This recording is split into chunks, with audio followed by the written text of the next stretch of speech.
Where were you in '82? Those words have come to hold a very particular meaning for me over the last several years. As followers of my channel will know, I am a frequent visitor to Blairstown, New Jersey, which is famous to horror fanatics as the original home of Jason.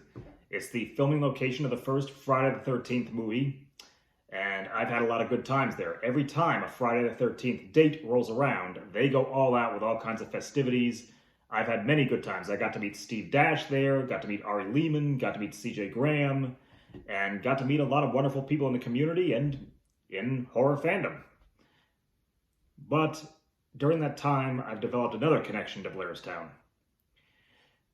Because not everyone would be aware, Blairstown is also the location of one of New Jersey's most vexing unsolved mysteries, the case of Princess Doe. To give a brief rundown, on the morning of July 15th, 1982, mere months before your humble host entered the world, the caretaker of the Blairstown Cemetery decided to go to an embankment the cemetery is located on to relieve himself, and when he looked down, he saw a body. So naturally, he called the police, and the first officer in the scene was rather disturbed to find that the remains were a woman, well, actually a girl, who looked to be no older than his own daughter, who he affectionately called Princess. So when he filled out his crime scene report, he identified the body as Princess Doe. The case remains unsolved to this day. There was no eyewitnesses. There was no hair or fiber type evidence because the body had been laying there for at least a day, if not longer. And most especially, no kind of facial identification was possible because the face was destroyed. Whoever killed this poor girl had beaten her face so savagely that the skull was just completely destroyed. No kind of identification was possible. And while there have been several attempts at a forensic reconstruction to try to get an idea of what she might have looked like, there's no way to know for certainty because, again, her face was just gone. The caretaker who found the remains described just a black hole where her face was supposed to be. Again, she'd been laying there for a day, so nature and the critters had done their thing. And to this day, no identification has been made, and there have been several exhumations of the remains to try to get a DNA sample, but again, nothing. And outside of the fact that this happened so close to my birthday, the day that I was born, is just that mystery. Who and why?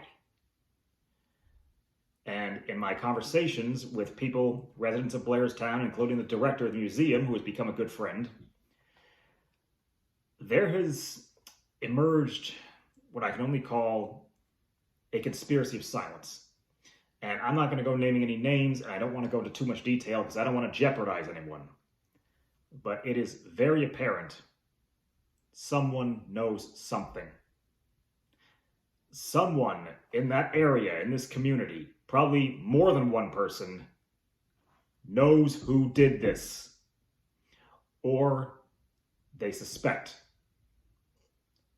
But they're staying silent. And that really is part of why this gnaws at me and feels personal in a way. Because you can't help but ask, why?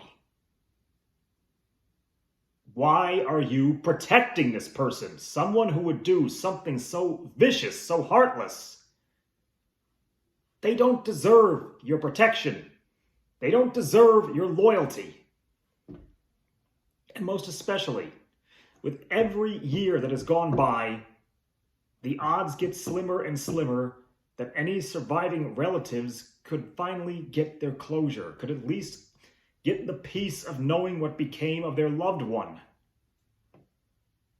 And without even having ever met this girl, not even knowing her name, she didn't deserve this, and her family doesn't deserve this ongoing torment, wherever they are, whoever they are. And that is why I felt compelled to make this video for the anniversary. as has been stated at the memorials I've attended in Blairstown for her, she was abandoned by one, but adopted by all. And I just want to wrap this video up with this plea to the entire community and to anyone out there who sees this, who might know something. Please let the truth come out for her sake. I am deeply sorry to my friends in Blairstown that I will not be attending any memorial service this year due to schedule conflicts. And I'm deeply sorry to my viewers that I have been so absent lately. However, some changes in my life leave me thinking I'm going to be churning out more regular content again from here out. And I really can't find the words to express just the agony of realizing this case could be so easily solved if only some people would let the truth come out. To Princess Doe, whoever you were, I hope you are getting some measure of peace wherever you are, and I do hope you will get the final peace when the truth is revealed. Sorry to be so heavy on you all this episode, but I felt compelled. This means a lot to me, and I know there are other people that it means a lot to as well. Thank you all for watching, liking, and subscribing. Eat, drink, and be scary. And remember,